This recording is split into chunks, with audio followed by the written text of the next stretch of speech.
Good evening. We're going to go ahead and get started.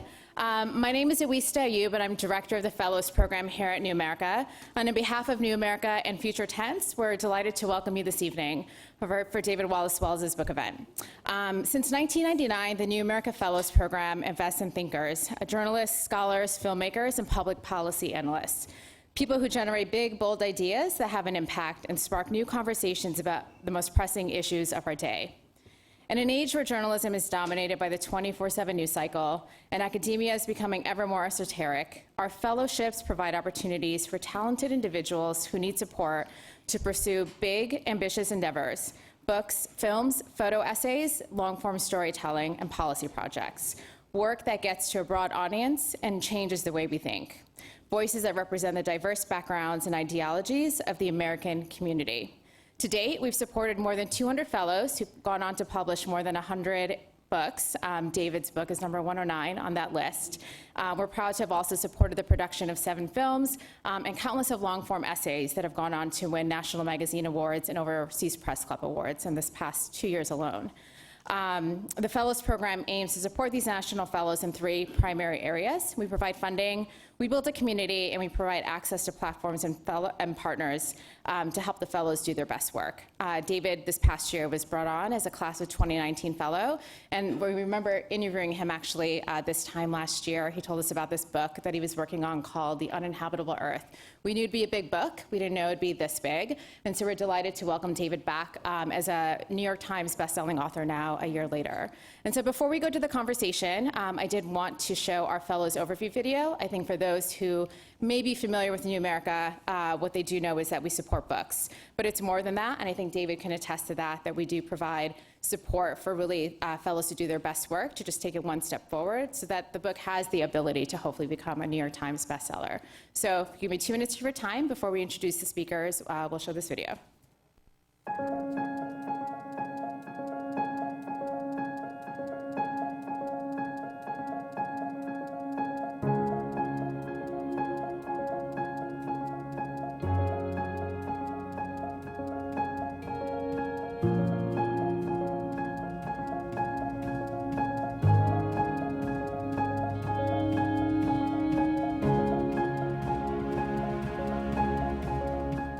We're committed to American renewal, and we're committed by holding ourselves, our country, to its highest ideals and taking on the challenges of rapid technological and social change. The fellows are really quite critical to that mission. It goes far beyond funding. This is about intellectual community. It's about having others to turn to as you write a book or engage in new ways of storytelling. I went from being an intelligence officer in the military to going back and getting a doctorate in public policy to figure out how to use policy to address some of these problems we have along the lines of race, and have sort of reinvented myself in the second part of my life. And New America has been instrumental in helping me make that transition. I left a newsroom to do this kind of work, and it's isolating. And part of it is just like you just don't have conversations with colleagues anymore, and you don't have people to brainstorm with, and New America has provided that for me. I had a question, and then I want to explore the question. And New America got behind my curiosity about that question and said, yeah, go explore it. Go see what forms that takes. And that's a gift, because you don't really get that from a lot of, as a filmmaker, you don't get that from a lot of commissioning editors. When I would tell people that I'm a New America Fellow, it meant something. New America has a kind of reputation. It has a kind of reputation for seriousness of projects. There was this sense that if this is being, if you're a New America Fellow and you're working with New America on this, this is a real deal. This is something that's going to happen. It's not speculative, it's going to happen, and when it does happen, it's going to have impact.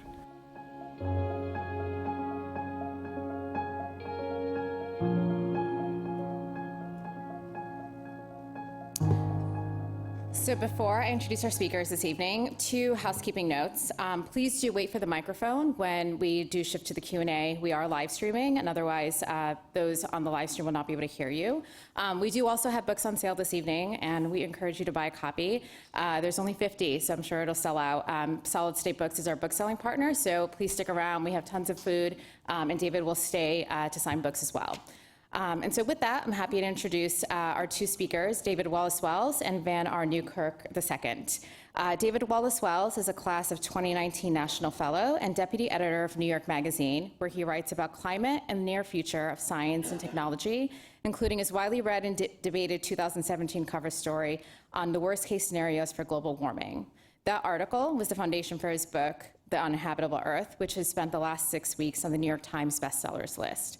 The book delves into the scientific trends of climate change and also how it will shape our politics, our culture, and our emotional lives. Joining him this evening is our interlocutor, is Van R. Newkirk II. Van R. Newkirk II is a creative and multimedia-savvy journalist, editor, and content creator. He's a staff writer at The Atlantic on politics and policy. Van is also co-founder and contributing editor of Seven Scribes, a website and community dedicated to promoting young writers and artists of color. In his work, Van has covered health, policy, and civil rights, voting rights in Virginia, environmental justice, the confluence of race and class in American politics throughout history, and the evolution of Black identity. He also has contributed articles and essays in photography to sites such as GQ, Gawker, Grantland, and Ebony. So please join me in welcoming David Wallace-Wells and Van R. Newkirk II.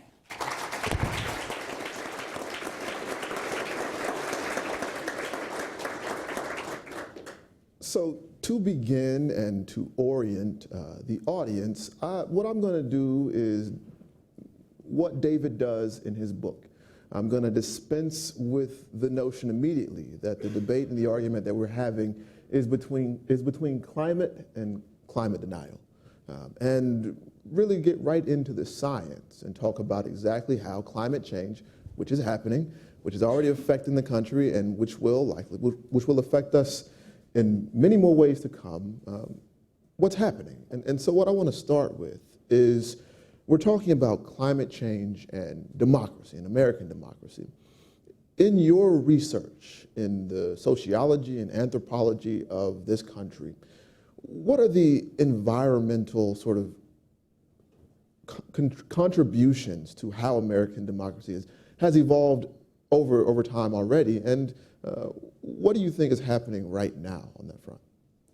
Well, the research I've done was really eye-opening for me as someone who, I'm literally a lifelong New Yorker, and I spent most of my life thinking that living in a city, I was living outside of nature, and that my life was not determined in any meaningful way by the forces of nature.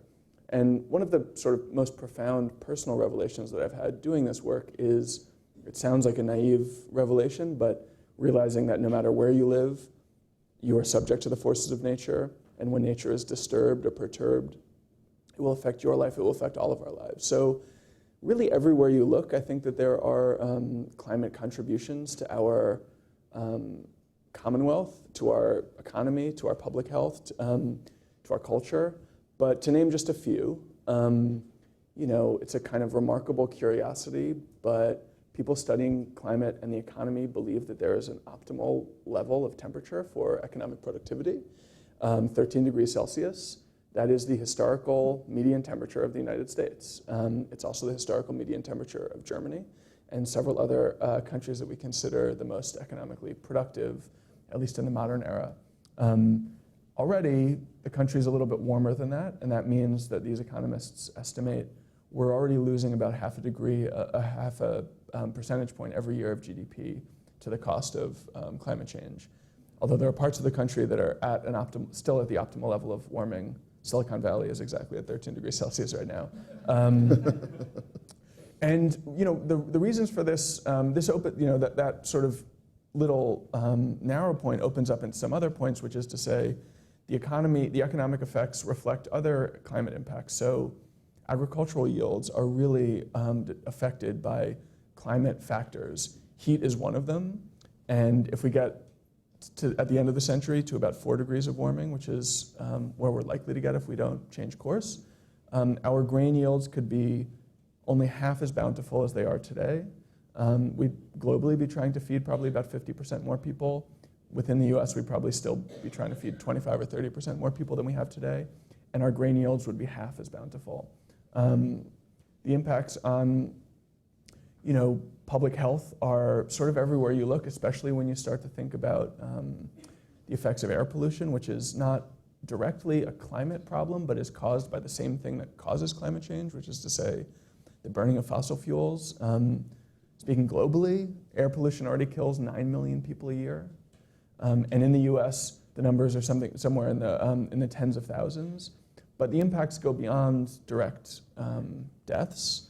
Air pollution impacts cognitive performance. It impacts the development of babies in utero and out of utero. The effect of air pollution is so dramatic that when they instituted Easy Pass in cities, you could see the rates of low birth weight and premature birth decline immediately, simply because the cars slowed down less in those areas and therefore produce less pollution to be consumed by people who live nearby. And there are these kinds of impacts just about everywhere you look in the modern world, in our country. I think one of the real profound lessons of climate change is that nature is the system in which we all live. It doesn't just affect, in some ways it governs everything we do in this world, and many of the features of our expectations for the future, which are really the basis for our ideological goals, our struggles, and how we organize ourselves politically to achieve them and to sort of secure livable, prosperous futures for ourselves. And so, looking forward, I think anytime we're talking about the future with climate change, it's hard to make really clear predictions, because there's this enormous uncertainty, which is what will we do? There's the uncertainty of what we as humanity will do, where the planet will be in 30, 50, 70 years, whether it will be at 2 degrees, 3 degrees, 4 degrees. There's also the question of what the country will do, what our policy will look like. And those variables, I think, are they're so variable that it's almost hard to make projections of any kind. But if we end up in a world that's 3 or 4 degrees warmer within my own lifetime, which is possible,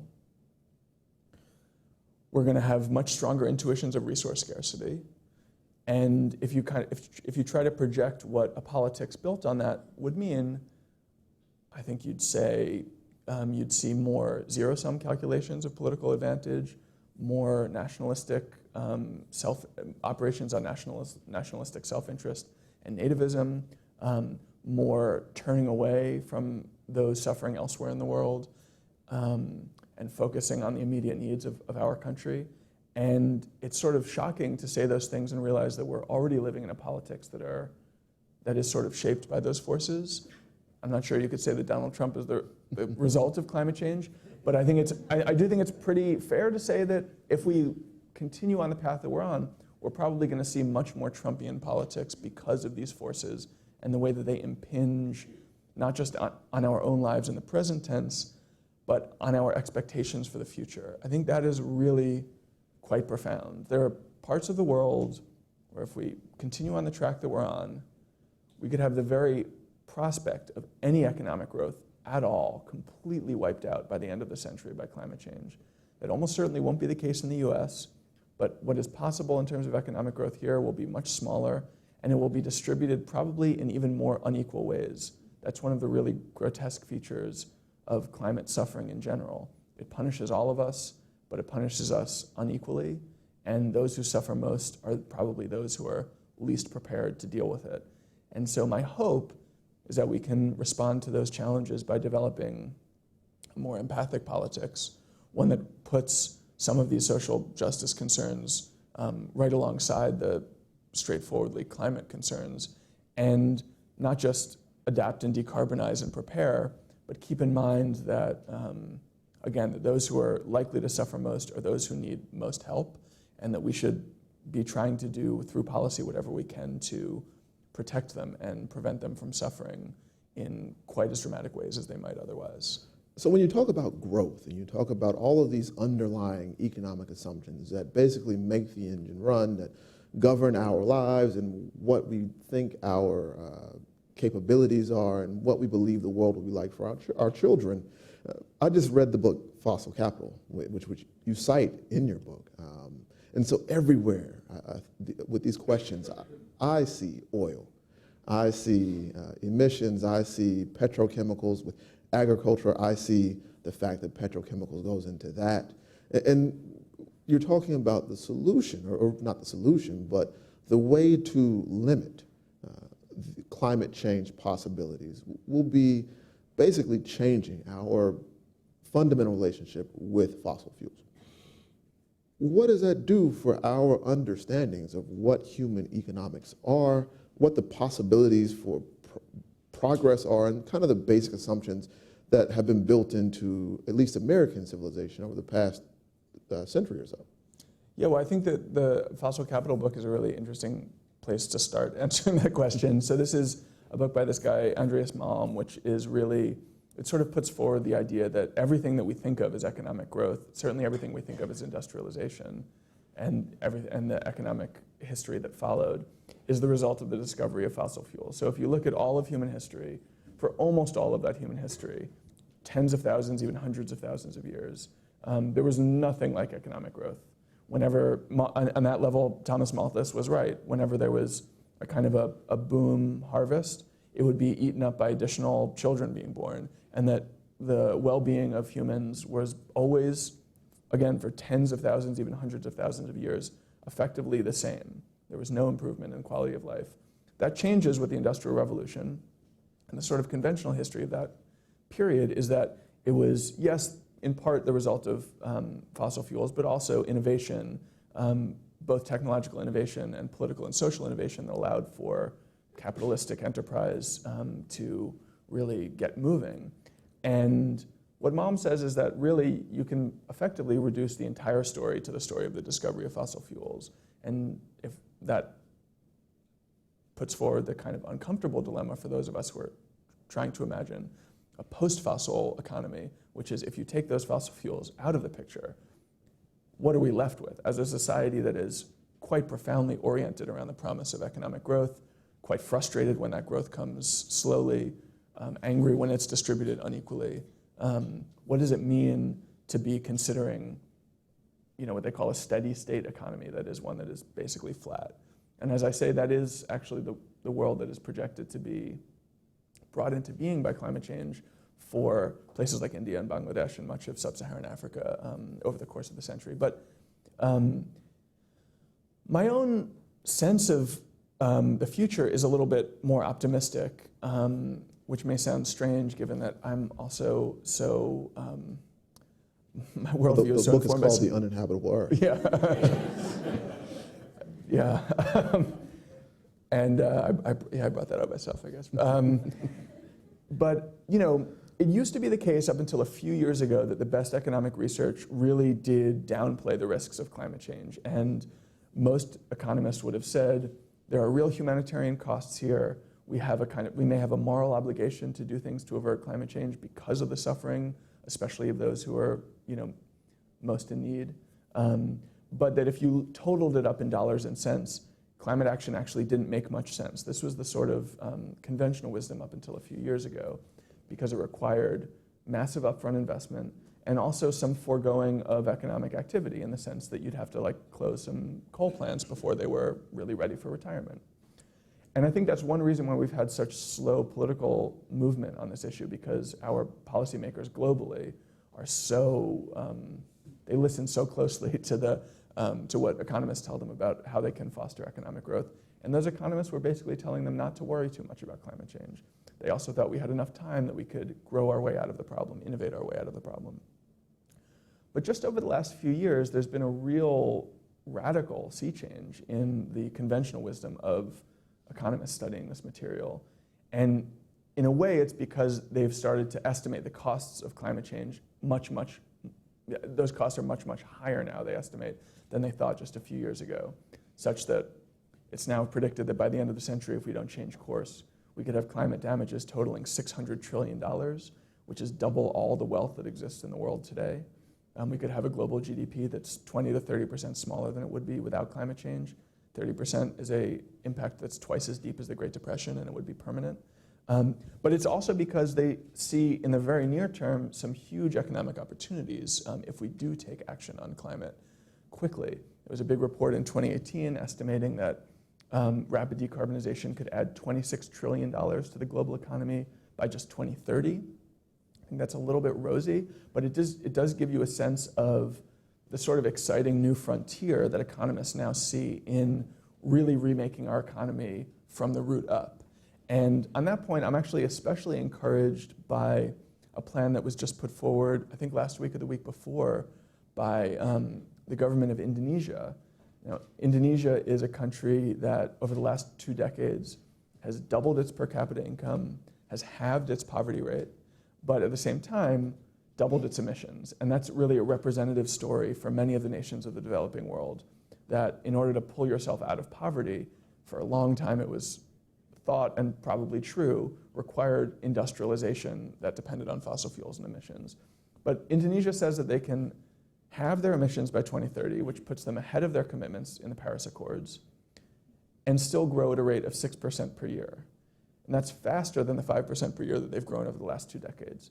And that to me illustrates the new economic thinking about this, which is not that we need to adapt to a world with much less economic growth in order to avoid climate catastrophe.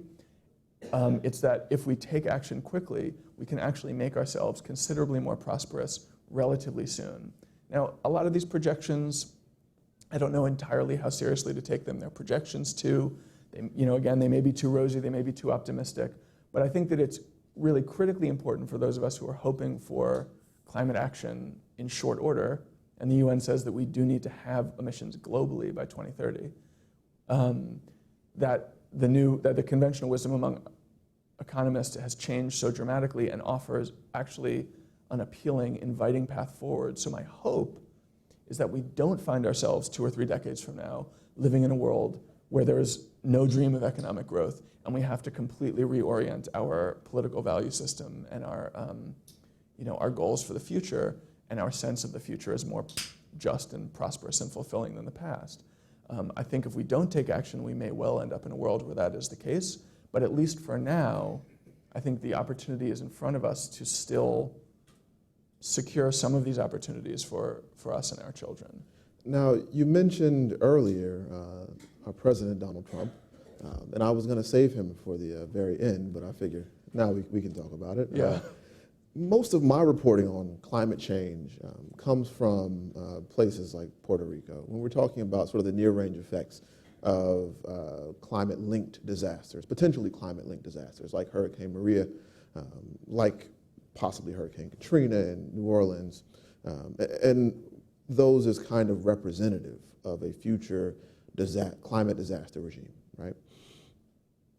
What I see from other people in the field, like Naomi Klein, is the idea that perhaps the most likely possibility of mass government reorganization is not the kind of optimistic rebuilding from the ground up. It's the advance of what she calls disaster capitalism, right? It's the use of the existing economic incentives and system to basically create a world that does cope with climate change by kind of assigning the risks to some people and lending protections to others. What do you think, what would you say is the likelihood of inertia in that sense versus a more radical reorganization? Well, I think that it's probably the case that we will find ourselves living in a world where climate change has been capitalized in that way, in exactly the way that she sketches, and that many more people will suffer than if we developed a new response, a different kind of response.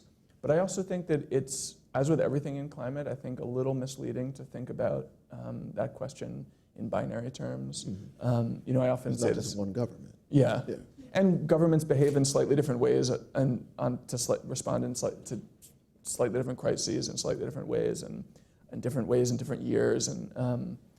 And there can be a mix of responses even to a particular disaster, some of which are quite movingly humanitarian and exciting in the sense of, putting forward, for instance, renewable energy goals. Puerto Rico is now committed to 100% renewable energy by 2050, which is maybe a little farther off than I would like. They just passed a bill a few weeks ago about that. On the other hand, the Department of Energy just recommended that a new gas plant be built on the island. So again, that's a neat illustration of how the response is not single-minded. Right. And I think in general, we will need to remodel the capitalistic system that we live in to deal with this threat. And there are a variety of ways that we could remodel it. We could remodel it in ways that make almost all of us worse off and make almost all of us less prepared to endure in a prosperous way in the face of climate suffering. We could remodel it in ways that make us more resilient. And probably we're going to end up somewhere that's a mix of the two. But it's also true, as you mentioned, looking globally, that different countries will do very many different things and place different kinds of values on individual human life. I mean, it's a sort of strange feature of contemporary climate advocacy that there is a certain amount of hope for the sort of authoritarianism of China, which is ugly in so many ways. I mean, Xi Jinping has behaved terribly in so many ways, but does have, from a certain perspective, have the power to take more dramatic action than, say, an American president would in almost any imaginable case. And I think that there's a whole spectrum of possibilities before us. We could see some climate authoritarianism responses. We could even conceivably see a global climate authoritarianism The climate emerge. Leviathan. Yeah. Yeah. Yeah, I mean, do you want to talk about that book a little bit? Or? Yeah, sure. Let's talk about it. So this is a book by these two political scientists, Jeff Mann and Joel Wainwright, and they basically put together a matrix. So I'm an editor at New York Magazine. We have the approval matrix. This is a totally different kind of matrix, but the two axes are the relationship of the response to capitalism and the relationship of the response to state power. So you could have a response that was international in scope and anti-capitalist. They call this Climate X. That's sort of their hope because they're really on the left. They want to see a true internationalist, anti-capitalist response to climate change. They think you could have a response to climate change that was pro-nation state and pro-capitalistic, which is more or less, a kind of hopeful version of where we are today, I would say.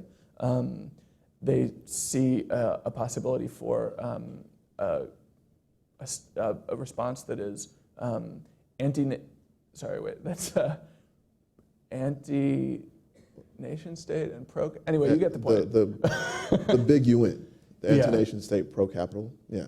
Yeah, and then so an international response that is capitalistic, which they call climate Leviathan, and that would mean a new order, sort of succeeding the liberal international order that we have today, that was even more focused on the interests of capital and positioned itself as a response to climate change, and perhaps in some ways did deal with the problem of climate change, but really exclusively through the interests of capital rather than the interests of people. And this is what they call climate Leviathan, which they say, the book is not all that predictive, but they think this is the likeliest future for all of us. We were talking backstage. I don't know if you all have seen the movie The Day After Tomorrow. It sucks. And we were talking about backstage, what, at least for me, doesn't resonate. And it's this idea in the film that climate change is a single event, right? That comes for everyone at once. Yeah. It isn't irrespective of persons. It doesn't care about what you make. It doesn't care about where you live. What we know in the research, though, is not quite that, right? Yeah. I mean, in a certain way, it is a universal system. It's all-encompassing. I think especially as it gets more intense over the next few decades, that the impacts will be inescapable, that all of us, no matter where we're living, no matter how rich we are, will be affected by climate change. But it's also absolutely the case that it punishes those who are least able to respond most intensely. And I think that's especially tragic because those who are most able to help are often responding by turning away. And you can see that very much in the world today. I mean, in the US, we are having some degree of significant climate suffering. I mean, Puerto Rico has suffered enormously, the Gulf Coast too, but all of the flooding we've seen in the Midwest over the last 6 weeks or so, all of the wildfires in California, The heat in Florida? Yeah. Last year in Hawaii, a whole island was literally wiped off the map by climate change. It was a small one. It wasn't one that was really inhabited, but still. And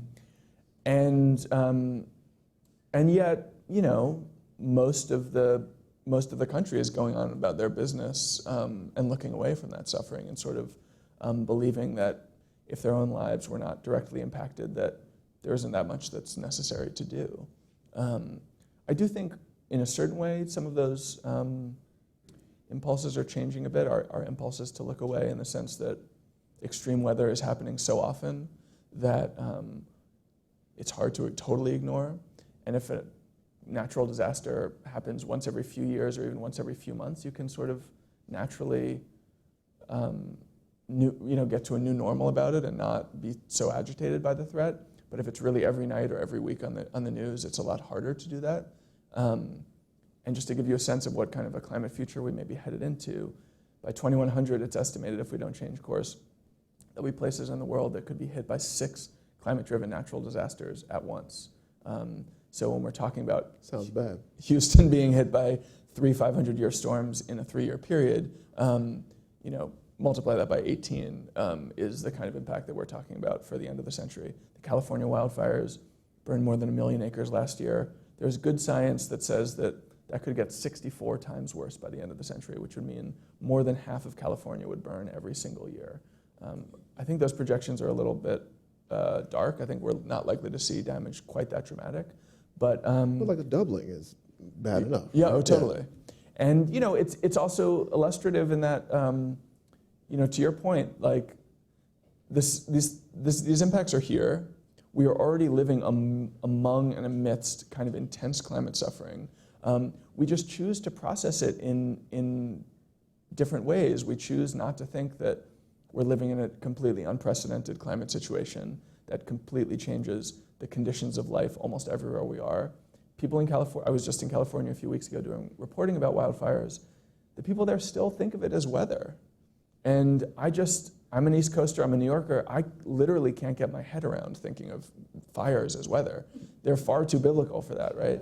Do you think that's like a sort of basic kind of human adaptation to your conditions? Well, you have to get used to it in order to cope, right? Yeah, and they've had fires of some kind, of some scale. If you've lived in California for a long time, as long as you live there. I met one woman in Malibu who's lived through 9 wildfires in Malibu. And I just thought, how can you still be living here? This is completely insane. And I think on some level with climate, we have to fight those impulses towards normalization and kind of compartmentalization. And I think that the science actually helps us there. When we look squarely at it, we're reminded that the planet is already hotter than it's ever been in all of human history, which means we are living under completely unprecedented climate conditions. And everything we know about human life and modern life arose under climate conditions that are no longer holding. It is as though we've landed on an entirely different planet with new conditions, and how well our old conditions will endure is very much an open question. It reminds us that this is not a binary system, that it's not a matter of climate being below a threshold of 2 degrees, for instance, or above it. It's not a matter of being totally fucked or not fucked, which is how a lot of lay people talk about the issue. Every tick upward is going to make things worse, and every tick upward we can avoid will make things better. And it reminds us that the impacts are staring us right in the face, and that they are the result of action that has been taken in the very recent past. I write about this in the book, but we think of climate change as being a legacy of the Industrial Revolution, something that's been handed down to us by several hundred years of industrial activity. That means that we don't feel necessarily so responsible for the problem, although we may want to solve it. But half of all the emissions that we've put into the atmosphere in the entire history of humanity from the burning of fossil fuels have come in the last 30 years, which means that my lifetime, I'm 36 years old, contains this entire story. When I was born, the planet's climate was basically stable. Scientists had concerns about the future, but where the planet was in 1982, we were going to be able to live like that well forever. I'm now 36 years old, and the planet is on the brink of climate catastrophe because of what has happened in those intervening 30 years. That's since Al Gore published his first book on warming. It's since the UN established the IPCC, their climate change panel, which means we've done that damage, more damage than we'd ever done in the entire history of humanity, knowingly. We've done more damage knowingly than we ever managed in ignorance. We're seeing those impacts now in real time, and that means we have a real-time responsibility to take action. This is not something that we can afford to delay by a decade, by a generation. Really, we have to do it right now. You know, I mentioned the UN call for having our emissions by 2030. They say that would require a global World War II scale mobilization against climate. And the Secretary General says we need to do that starting this year, 2019, to avoid a level of warming the UN calls the threshold of catastrophe and the island nations of the world call genocide. So when we look at the science, it prevents us from compartmentalizing, from normalizing. It tells us there's always more work to be done. We are not just in a new normal, however horrible. We're past the end of normal, and it's up to us to determine how far past that end of normal we land. That's another, among many reasons, I think it's really important to take seriously the work of the scientists who are making these projections for us, even if they terrify us, which they should. Really the only responsible, the only reasonable response is to be scared and to act accordingly. Now, I want to have everyone start thinking on your really good questions, because we're going to open the floor for questions in just 1 minute. But I have my very last question. It's something we talked about backstage and you talk about in the book, is you have a daughter. You have a young daughter, one, right?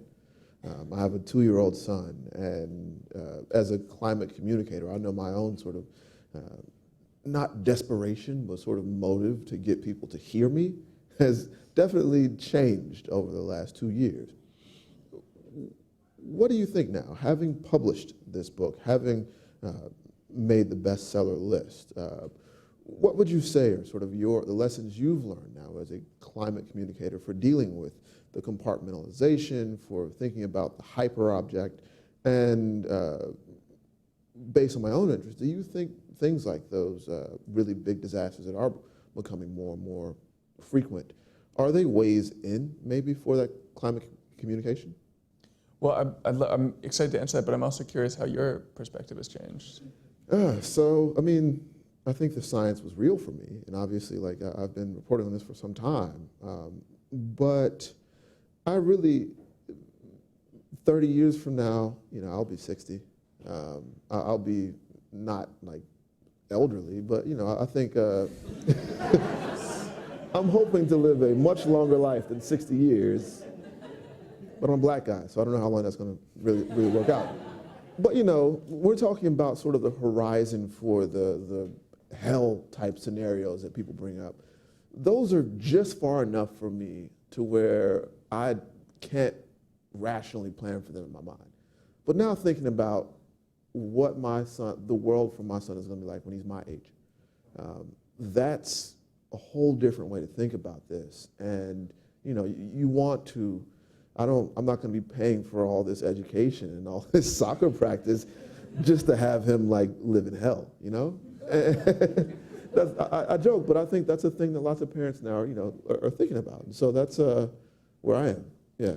Yeah, I mean, when I think about my own daughter's life, I think actually I'm still sort of living in compartmentalization and denial about it, in the sense that I'm not picturing a world 40 years from now, 50 years from now that is on fire. And I suspect that even if we end up following the path that we're on and warming gets quite dramatic and there's a lot more climate suffering in the world than there is now, probably the people alive at that time won't be running around saying the world is on fire either, right, because they will have adjusted over time. And, you know, we have a remarkable ability, it's a grotesque, horrible ability to normalize an enormous amount of suffering. And especially in the kind of wealthy West, we really turn away from so much pain. And I think probably we will continue to do that in ways that make our own lives feel basically normal.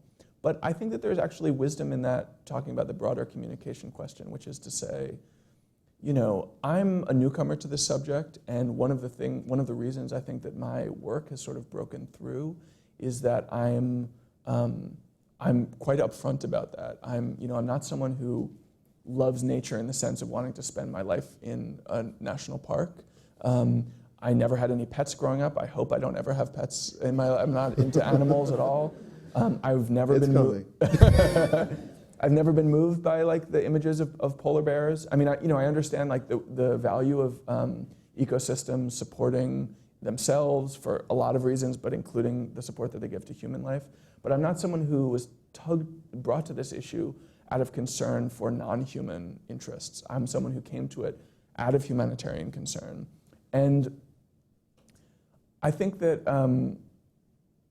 we need to count more people like that as supporters of climate action than we have in the past. If what we're saying is that in order to consider yourself a climate advocate, you need to completely give up meat or never take a plane. People should do those things, like reducing your carbon footprint is valuable for a number of reasons, but that just means that you're only going to be talking to 5 or 10% of the population. And we need change at such a dramatic scale that we need the support of not just a majority of the public, but I would say an overwhelming majority of the public. And we can only do that if we talk to people who have more complicated relationship to the issue, who maybe don't want to give up all of the benefits of their modern life, to whom we can say, you don't need to. But if we're really defining the cause of climate in such totalizing ways that we exclude people like me, I think we'll end up turning a lot of people off. That's one lesson my experience, I think, teaches. Another is that the science is really scary, and being honest about that is appreciated, because intelligent readers, intelligent observers of the news see that the climate is changing, and they don't really want to be told in their climate journalism by their policymakers, by their politicians, that everything's going to be okay and there's nothing to worry about.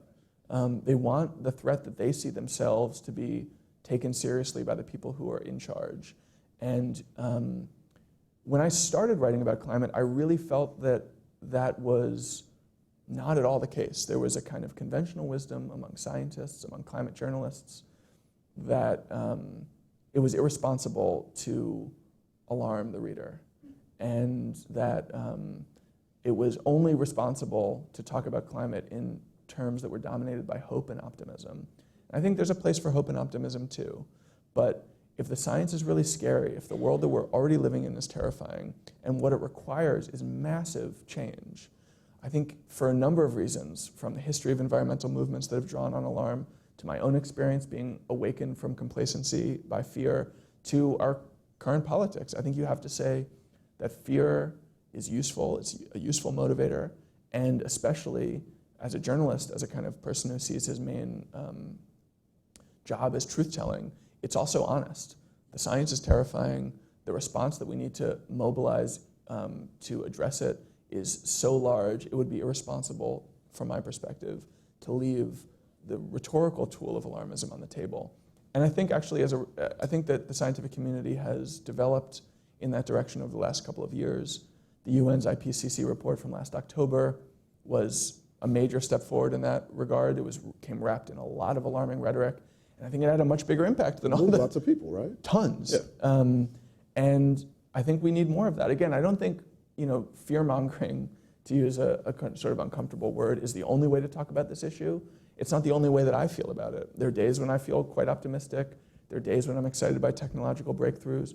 There are days when I'm interested in sociological questions and political questions, moved by individual stories of suffering, and moved by some days just the kind of the awesome poetic power of the story, which is really a drama at a scale that we only used to recognize as mythology or even theology. It really took us 30 years to completely destabilize the world's climate and bring us face to face with total chaos and catastrophe. And we have about that much time now ourselves to address that problem in a way that secures a livable future for ourselves and our children. That is an unbelievable drama that we're living through. And I think that simply telling the story through the kind of, dewy-eyed, optimistic lens, I think really undersells just how exciting a drama it is that we're living through. Hopefully it will be a happy drama that we end up with, but I think we all need to appreciate the scale and scope of the challenge that we face in order to respond appropriately to it. And thankfully, I think that a lot of the messaging is sort of following suit. And extreme weather, too, is helping. It's a grotesque thing to say that all of this suffering that the climate change has brought over the last few years has been a teacher, but it has been a teacher. And I think that's important because, you know, I get asked a lot, is there one kind of disaster that will wake us all up? Is there like a day after tomorrow scenario that'll wake us all up? But to me, it's really about the accretion of events. Right. If we go through one disaster and then we wake up the next day and have a few weeks of normalcy, again, we could renormalize our expectations.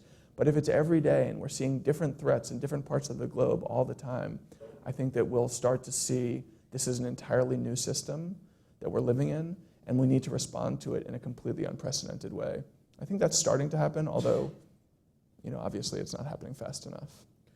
All right. Well, thank you for answering my questions. And now I do want to open the floor up for your questions. And we have a mic going around. And let's see. I'll start up front right here.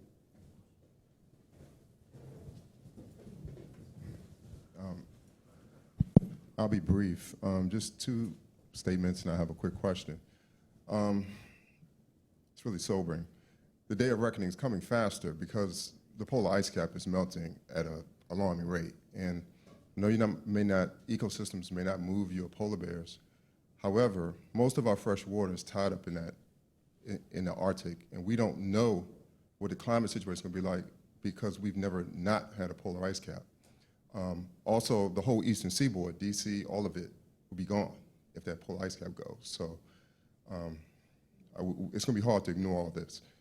The other aspect. Yeah, I'm not urging anyone to ignore that. No, I didn't say that. I didn't even imply that. I'm saying it's going to be in our face. Yeah. It's not going to be something you can turn away from. My other point is that we know that meat eating is the #1 driver of climate change because it delivers like a 4-punch combination because of deforestation, the depletion of the water, the pollution of the water, fresh water, and of the methane gas. The question I have is people respond to incentives. So what kind of incentives are being put in place for people to consider veganism or at the very least vegetarianism? Thank you. Yeah, I mean, on the question of the melting of the ice cap, the ice sheets, I think it's in a certain way reasonable that we've spent so much time in learning about climate change, learning about sea level rise and Arctic ice. But even if those impacts arrive, and it's possible that we could sort of bake them in at just north of 2 degrees of warming, which is not that far away, the impacts will take a long time to unfold. And so it's true, you know, there'll be tons of coastal flooding and inland flooding this century, but actually the most dramatic impacts there are centuries down the road. Some of the things that I'm more worried about in the more immediate term are you know, the impact on conflict, which could double this century, the direct heat effects, so that cities in the Middle East and South Asia could be unlivably hot as soon as 2050, so you couldn't walk around outside in a city like Calcutta in summer without risking heat stroke. That's a city that has like 12 million people living in it right now. The UN estimates that we could have 200 million climate refugees by 2050, possibly as many as 1 billion, which is as many people as live in North and South America combined. I think that the sea level rise is a really important issue, in part because it does totally transform the map of the planet and change many of our, really the whole, you know, all of the conditions that we take for granted as permanent features of life on Earth. But some of the other ones are going to come faster. On the question of beef and incentives, you know, I don't really know of many incentives, at least in the U.S., to encourage people to stop eating less meat. Personally, I'm more excited about, you know, the possibility of reimagining the way that we do agriculture to limit some of those impacts. So, you know, methane is the biggest reason why there's beef as a carbon footprint. And there's small-scale studies that show if you feed cattle seaweed, just a small amount of seaweed, their methane emissions will fall by as much as 95 or 99%, which means that if we required all cattle farmers to do that, we could actually kind of single-handedly eliminate the carbon footprint of red meat entirely. Now, I don't know exactly how those studies will scale. It's possible there'll be some problems with it. It's possible that people won't like the taste of beef that has been where the cows were fed seaweed. I don't know, but I think that solutions like that and lab-grown meat are maybe more productive paths forward than trying to convince everyone to give up meat entirely. I see a similar problem with air travel, which is to say, I think it's noble, those people who try to fly less. I feel guilty when I fly, and I'm doing it less than I would otherwise as a result of climate. It's, for people like me, the biggest part of our carbon footprint, even though globally it's only about 2% of the global carbon emissions pie. But if we want to stabilize the climate generally, we need to totally zero out on carbon. We can't just reduce our emissions. And unless we think it's possible that the entire planet could completely give up air travel, which I don't really think is possible over the next few decades, that means we need to completely reimagine what air travel is in a way that does not impose a carbon cost on the future. So that means inventing electric planes or coming up with carbon neutral jet fuel. And that means massive public investments in R&D, legislation or regulations requiring this kind of innovation. And to me, it illustrates, as does the problem of beef, that while we can all make a difference in our own individual lives, that the problem is too big to solve through individual choice, too big to solve through persuading some more people to go vegan or some more people to give up air travel. It's really a political problem, a policy problem, which we need to address through our politics. And so whenever I'm asked, what can I do, what can we do, I always say by far the most important thing that any individual can do, can vote, is to hold their leaders to account for the climate promises they've made when campaigning, and making sure that those people who are in power are prioritizing this issue as it needs to be prioritized, as the preeminent kind of all-encompassing, even all-governing feature of our lives. All right, next question. Let's see, I want to take, let's see, you're right here in front.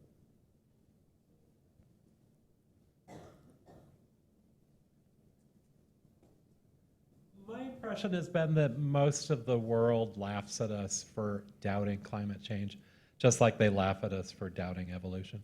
Why is the United States so different? What's wrong with us? That's a big question. Well, the first thing I would say is that I think, I wish that there were no deniers in the US, and I wish that one of our two parties was not captive to interests that promote climate denial. But when you look around the world, there are a lot of countries that, there are basically no countries that are doing better on emissions than the US is. And there are countries with green leadership, there are countries, social democratic countries, there are countries that have no, even a conservative party that's sympathetic or captive to the fossil fuel interests. And none of those nations are reducing their emissions at a faster rate than the US is. So I think we sometimes, as Americans, somewhat overestimate the impact that this has had globally, but it is also the case that it's a horrible moral blemish on our politics that we are unable to even commit rhetorically, collectively, to taking action. So the sort of gold standard of climate communication is done by, it's a poll that's done every year by Yale, and they found this past December that 73% of Americans believe climate change is real and happening now. That means that 27% of Americans don't believe that climate change is real and happening now, which is too much for my taste. But 26% of Americans believe that aliens live among us.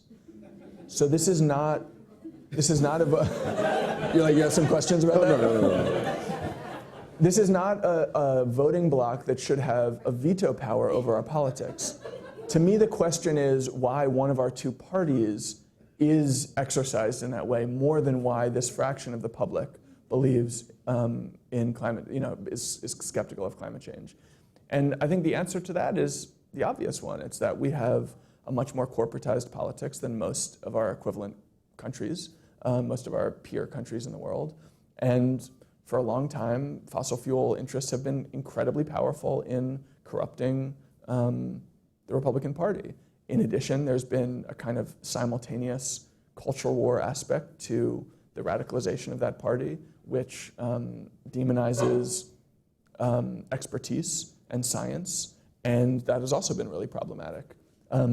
But to your big question, what's wrong with us? I think we all kind of know the answers. I don't think there's a mystery there. the question is whether we can move forward and take action despite those forces, whether those forces will die away in the coming years as climate awareness grows. And on that point, I'm sort of cautiously optimistic. I mentioned 73% of Americans are concerned about climate change, or 70% of Americans are concerned, 73% believe global warming is real. Those numbers are up 15% since December of 2015. They're up 8% since last March. So that movement is actually quite dramatic. By any political science standard, it's a really fast movement. The problem is it's not fast when you're judging by the timeline that the UN has set out for how fast we need to take climate action, but it's still quite dramatic. And I think even when you look at the Green New Deal and the way that that has radicalized the Democratic Party on climate, you see that our politics is even changing quite quickly. The Republican Party is not behaving in a responsible way in response to the Green New Deal. But I think if we're really at a place where 70 or 75% of the American public believes in climate change and is concerned about it, I think that we're going to start to see the Republican Party at least soften and perhaps even move somewhat dramatically on this issue. Knowing the people who are leading that party now, it's hard to believe, but if I'm projecting 10 years, 15 years down the road, I would at least like to believe that the GOP won't be quite as fixed in its opposition to action on climate as they have been. And I hope that grassroots movements like Sunrise here in the US or Climate Extinction, the climate strikes in Europe, I hope that some of those movements can put pressure on actually both ends of the political spectrum to move more quickly. All right, more questions? You in the blue jacket here. Yes, you.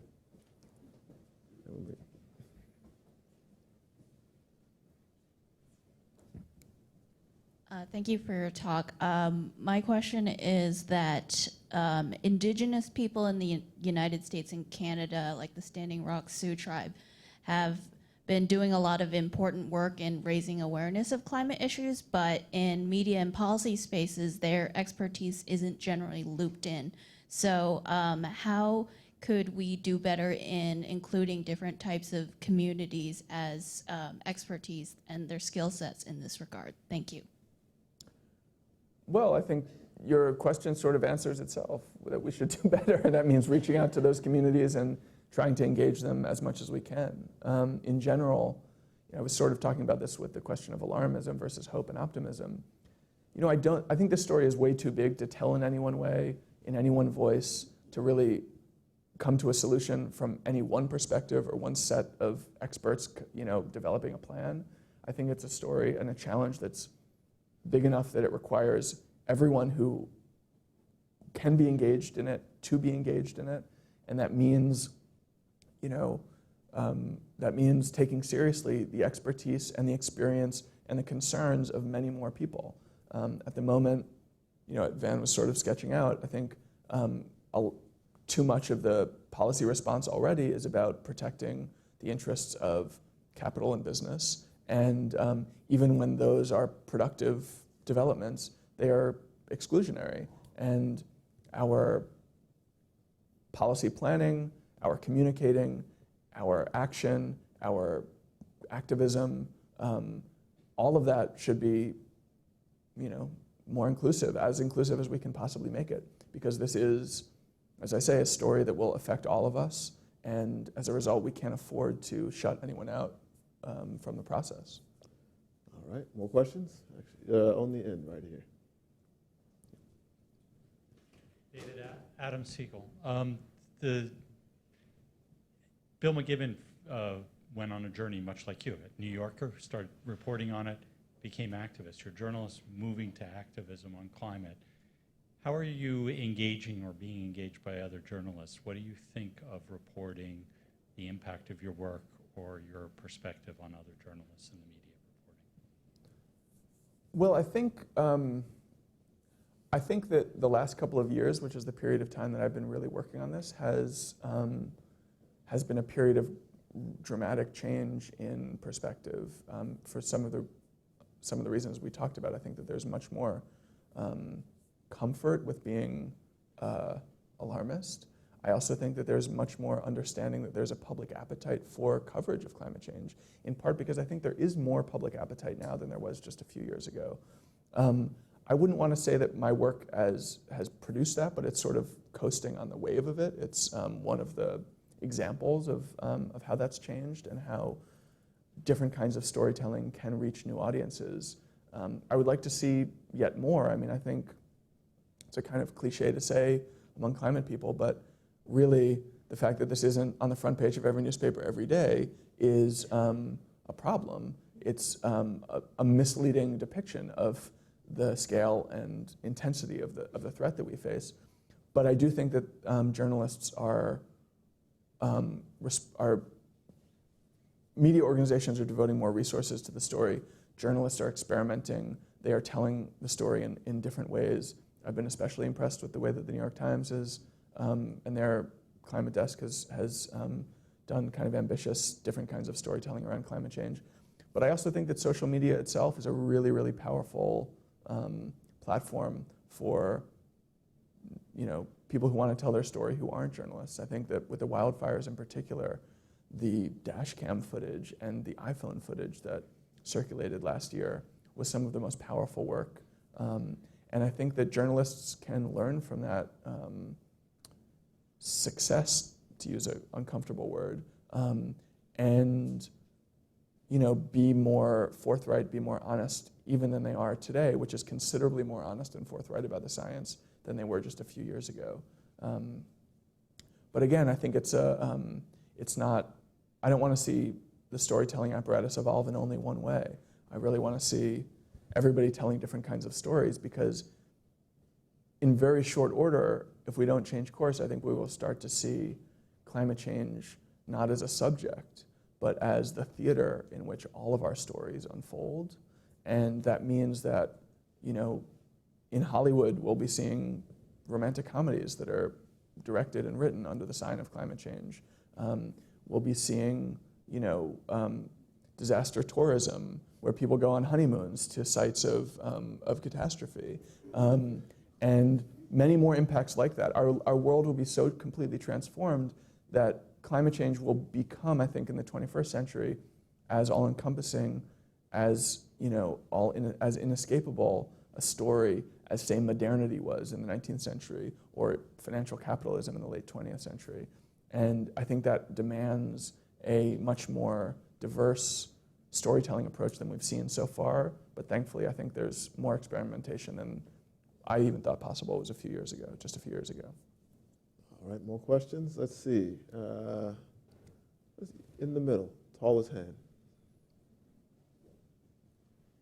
Hi, so I'm a member of the Sunrise Movement, and I wanted to ask your thoughts about how the Green New Deal is currently structured, and the sort of political movement around that, but also just what your thoughts are about the political climate in the United States around climate change in general. And then a second question, if you have time for it. I know you already kind of addressed the fact that, we're all in a different place about whether people should be made to feel afraid versus feel like, oh, there are positive solutions to how to deal with these problems. I guess I'm curious on your thoughts as somebody who's taken the position that it's the only responsible thing is to be afraid because that's what the facts require. What do you think about how people sort of on a mental health level deal with that as a constant presence in their lives, as this is the scale of the issue that we're dealing with? Yeah. Well, on the first question, I think that the Green New Deal, there are a lot of open questions about it and exactly what it would mean. I think of it as basically a statement of political principles and goals, all of which I support, and I'm really excited to see it getting the attention and support in the Democratic Party to the extent that it has. I wish that the Senate vote last week on it had been a little bit different and fewer people had voted present. But I'm heartened to see as many presidential candidates as have sort of signed on to it in some form or another, signed on to it. I think that signals an incredible shift from where we were just a few years ago, when cap and trade was considered too radical for the Democratic Party. And I think there's a sort of, on the left and center left, there's a sort of debate about whether it's responsible to put forward these two simultaneous agendas, the sort of climate agenda and the social democratic agenda. And my answer to that is totally pragmatic, which is to say the social democratic stuff is more popular. So I don't think that cutting those two bills apart would be productive. I think it would be counterproductive for climate, because most of the climate measures, according to the polling, have sort of slim majority support among the American public, and most of the social democratic measures have much more significant majority support. And it gets to what we've been talking about all along, which is how to respond to this crisis in a way that takes seriously the inequalities that it surfaces. I think that it would be morally irresponsible to not focus on those, but thankfully it's also politically advantageous to do that. And I think going forward, there may be, as this evolves into something like legislation that could actually be passed into law, there may indeed be some trade-offs between those two value sets. And there may be some cases where there's a more effective climate action to take that doesn't help the social justice value, the social democratic values. And I think my position on that is sort of we can cross that bridge when we come to it. To me, the most important thing about that proposal, I guess you would call it, or legislation, even though it's not really legislation, is that it puts the science front and center. It builds an agenda out of what the UN says is necessary, rather than defining our goals through what we consider politically possible. Because we're now at a place where we literally can't do what needs to be done if we feel ourselves constrained by conventional understanding of what is politically possible. We need to transform that. I am somebody who doesn't think we need a revolution to achieve that, but I do think that we need a real dramatic reorientation of our political priorities, and I'm really excited to see the Green New Deal moving that conversation in that direction, and really excited to see movements like Sunrise and political activism like the kind that you're doing help along the way. That's,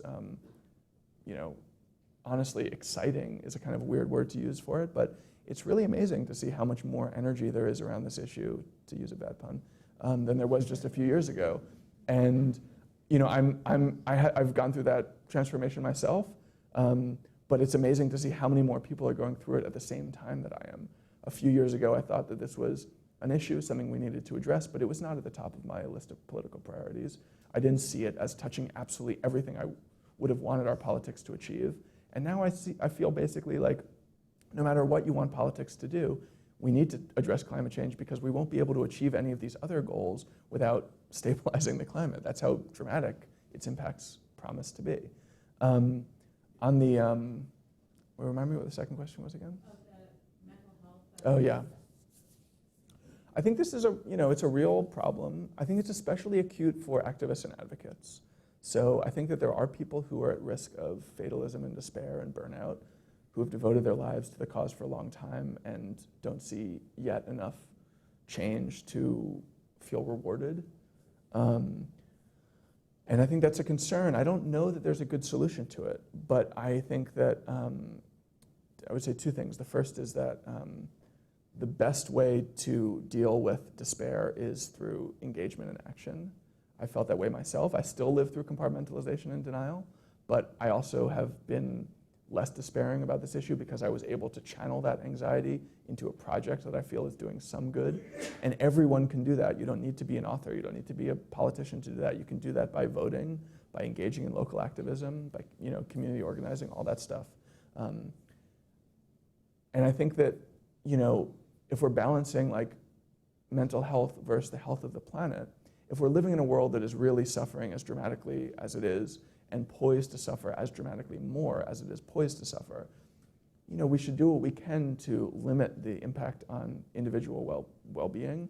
But I think that it can't allow us to ignore the state of the world as it is and turn away from what we need to do. It should be a motivation. If we're actually mature, evolved people, it should be a motivation to take action. But I also think politically, when I look around, there are those who are on the brink of despair, but there are just so many more people who are too complacent. I just think that complacency is so obviously the bigger problem than fatalism. And I know people who are at risk of fatalism, but I know so many more people, including myself, whose lives are not as devoted to this cause as they should be, given the scale of the threat. And especially when I look at our politics, when I look at our culture, I see complacency everywhere. And I think that that's one of the main values of a kind of an honest presentation of the science, which others would call alarmist. It wakes people up from that complacency and makes them think they can't possibly go on living exactly as they live today and expect that the world won't really be damaged as a result. So, it's a complicated question. I think that living in a world that's suffering as much as it is going to impose a mental health cost on many of us. But to whatever extent we can be motivated and mobilized by that fact rather than turning away from it, we'll be better off. Pairs, so if, yeah. All right. And just one question per person, please. Well, you got two, right? Yeah. Right up here. We get on these two right here. Hi, so earlier you were talking about our ideas of economic growth and different ways that would have to change to address climate change. The Green New Deal talks about a job guarantee. Can you talk about more things like that we would have to possibly transition to in terms of economy to deal with this problem? Well, we'll take this one. Sorry. Did you have your hand up right here? Or okay. Let's go right here then. Thanks for a terrific book. I just finished reading it, and I'm going to go back and reread it. Your footnotes, which are not really footnotes, are really worth taking a look in the back there.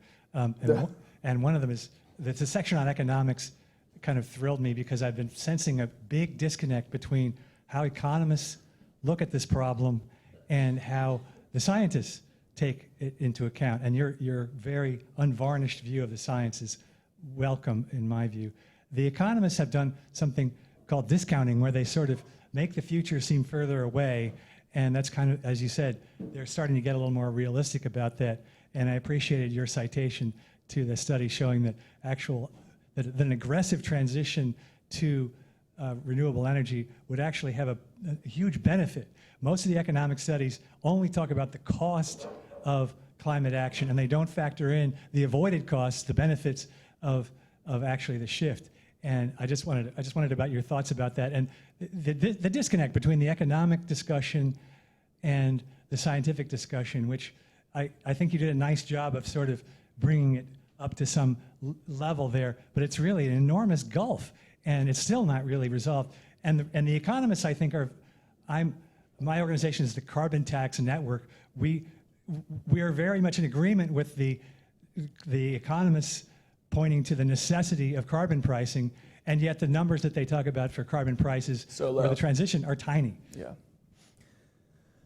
Well, to the first question, I would say my hope is that we don't need to adjust to a world in which economic growth is much more anemic than the growth that we've become accustomed to over the last decade or two. Although I would say that growth that we've become accustomed to over the last decade or two is considerably lower than the growth that we were used to in the decades before. And there's some good and interesting research that is, at least in part, the result of climate change. So my hope is that we can, rather than, there are policies that will allow us to sort of adapt to the new climate situation, including expanded social welfare programs. Personally, I'm a little less excited about a job guarantee than some other people, but in general, I think that climate change does make a strong case for expanding social welfare, especially in a place like the United States, which has such a threadbare social safety net as it is. But I'm more interested in reconceptualizing our economic understanding of climate change along the lines that you were talking about, which is to really make clear to everyone that the cost of inaction is so much higher than the cost of action. And that we often talk about this issue in particular, as you were saying, just in terms of upfront costs. But there are a lot of things we do that are expensive and which we think are still worth doing because we understand them in contrast to the cost of not doing them. We talk about public health, public education. In many parts of the world, expansive public health systems maintaining the military. These are things that cost an enormous amount of money, but we do them because we understand that not doing them would be much, much worse for us. And we need to start thinking of climate in exactly those terms and thinking whenever anyone talks about the cost of shutting down coal or requiring higher fuel efficiency standards, that we talk about those costs in contrast to the cost of not doing anything. I think way too often we let the sort of fossil fuel interests dictate the way that we talk about costs. And as a result, our politics is disoriented by fear about rising oil prices and that kind of thing. And we need to have a much more holistic view of the economics of it, which really is actually sort of encouraging if we do take action very quickly. And which is sort of connected to the question that you raised. I do think that the economics is catching up with the science, but I do think that there remains a fundamental problem in that there's the discounting rate, which is a problem. There's also the simple fact that, for instance, real estate in Bangladesh doesn't cost as much as real estate in Miami Beach. So we have huge amounts of suffering that's likely to happen, huge amounts of economic loss that's likely to happen in a place like Bangladesh.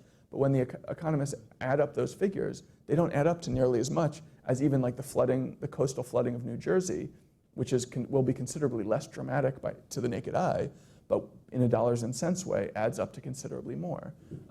So there are major shortcomings in the way that even the enlightened economists measure the impacts of climate change. And I hope that they develop new metrics and systems that are a little bit more holistic. I do think that we're heading very much in that direction. And I do think, as I said earlier, that our sort of the new conventional wisdom is very much that faster action is better than slower action. That alone, for me, is reason for progress. But you still see, in the same day that the IPCC released its doomsday report, William Nordhaus was awarded the Nobel Prize for his work on the carbon tax. And William Nordhaus thinks that, economically speaking, 3.5 degrees of warming would be an optimal level of warming. 3.5 degrees of warming would mean hundreds of millions of climate refugees. It would mean whole parts of the equatorial band of the planet would be unlivable. It would mean twice as much war as we have today, half as much food. It would mean, just you go down the line, completely catastrophic impacts. And even as our economists are evolving new systems of assessing these costs, they obviously haven't gotten to a place where they're assessing them adequately. All right, two more. Let's see. Let's go right here on the end. You've had your hand up for a while, and we'll go you in the blush shirt here. It's a nice shirt. Hello, thank you for coming to speak with us tonight. So President Macron attempted to reduce the carbon footprint, and as a result, there was, mass outbreak, and archaic. Cannot speak right now, but there was that movement that happened. What do you think are some lessons that we could take into account as to what had happened? Okay.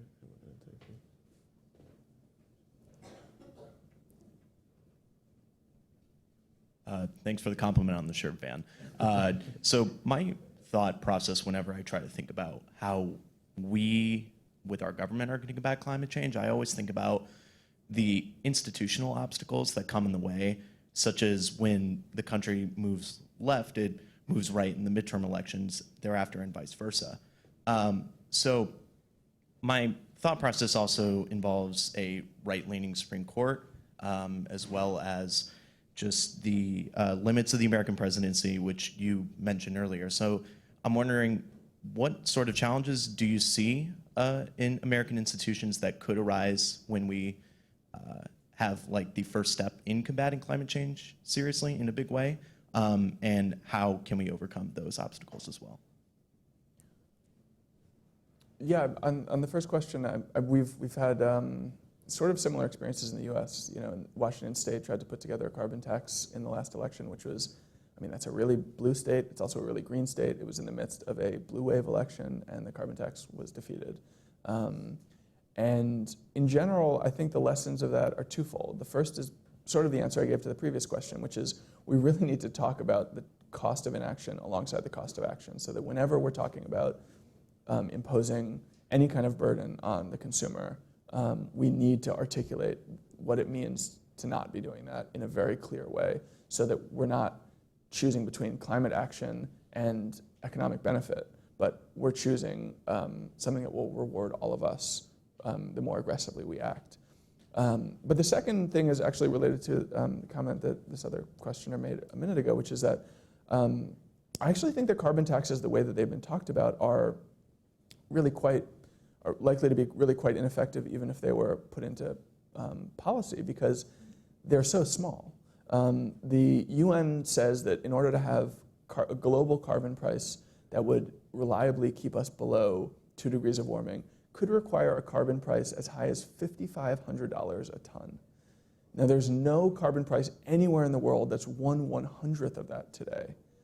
And in a lot of the places where there are existing carbon tax policies, emissions are still growing, in part because the profit margins on oil are so large that the companies can absorb quite a lot before even passing that cost on to the consumer. So that the response of the Gilets jaunes in France is actually kind of irrational, because it's unlikely that they'll be dealing with the extra cost of the gas pump. It's much more likely that the suppliers will just be eating up that the extra cost themselves. I spoke to an economist, Jeffrey Heel, a few months ago at Columbia, who told me that that across the industry, the profit margin is 90% on every barrel. The reason that cigarette taxes were effective in changing public behavior is because the profit margins were really small. So really quite immediately those taxes got passed on to the consumer. Functionally, I think that in order to have carbon taxes or carbon prices that are high enough to make a difference, they might even be approaching outright bans. And as a result, I'm more interested in other kinds of policy approaches, policy solutions.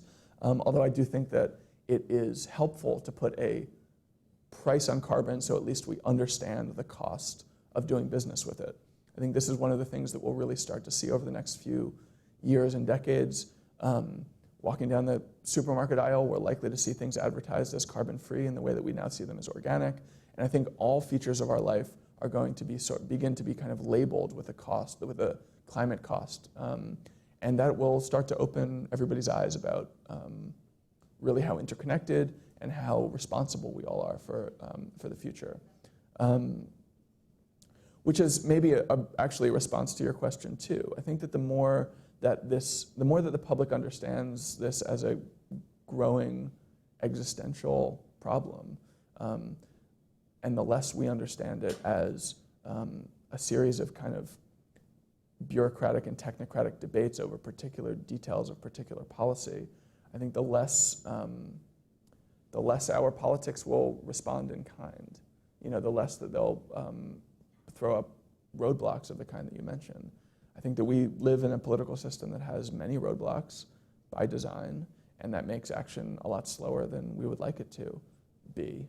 But I also think that if you have real, this is going to sound so hopelessly naive, and even as I'm saying it, I don't entirely believe it, but if you take the UN analogy of the World War II seriously, there are certainly examples from our past when we can make quite dramatic changes to our political culture and indeed our entire society in relatively short order. And we have to, even if we don't trust those analogies, we have to sort of be inspired by them and pretend that they still hold. Personally, I think the Supreme Court is a problem on climate as it is on many other parts of our politics. And I think that the fact that we have, our gerrymandering and the sort of particular advantages that the climate denial or climate skeptical party has on our legislative bodies is a real problem too. I think we need to address those problems from for democratic reasons as well as for climate reasons.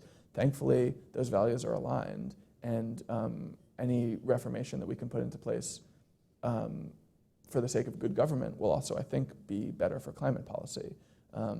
But in the sort of short term, I don't think there's much really we can do if the Supreme Court, as it's established now, is going to make judgments against climate action. I think that we could reform the way the Supreme Court is constituted, but that is at the very least action that is going to wait until 2021 at the very earliest. In the meantime, we have the system that we have.